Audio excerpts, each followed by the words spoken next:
Miscarriages After IVF.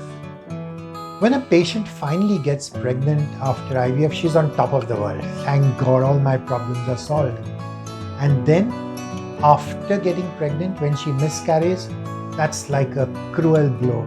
It's like someone's given you something and then snatched it back again.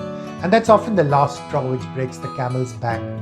But you need to step back and remember that while IVF will improve your chances of getting pregnant, it will not stop you from having a miscarriage.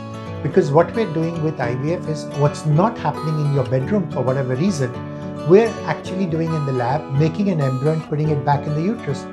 But the risk for a miscarriage for an IVF pregnancy is exactly the same as it would be for a natural pregnancy, which is about 10 to 15%. In fact, for some women who are doing IVF, the risk may be a little bit higher, especially when they're older women or women who have an underlying medical problem such as endometriosis.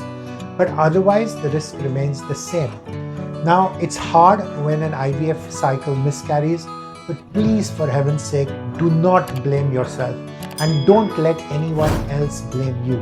You cannot possibly cause a miscarriage. IVF does not increase the risk of a miscarriage. IVF won't cause the embryo to fall out or anything else at all. These are old wives' tales. Once you've got pregnant, whether it's with IVF or with any other normal intercourse in the bedroom, the chance of having a healthy baby or the chance of miscarrying remains exactly the same. The grief is a lot more after IVF, I completely get that, but the medical risk remains the same. But there is one last ray of hope I'd like to leave you with. The fact that you have got pregnant after IVF, even if you miscarried, actually means that your chance of getting pregnant in the next IVF cycle is much better because you've proven that you can create top quality embryos. You've proven that these embryos can implant, and then it's just a matter of time.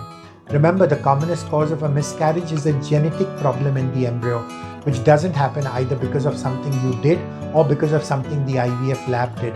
These are random errors, could happen anytime. So keep on trying, don't give up. Have questions? Feel free to ask me. I'm Dr. Malpani at www.drmalpani.com. Happy to offer you a free second opinion.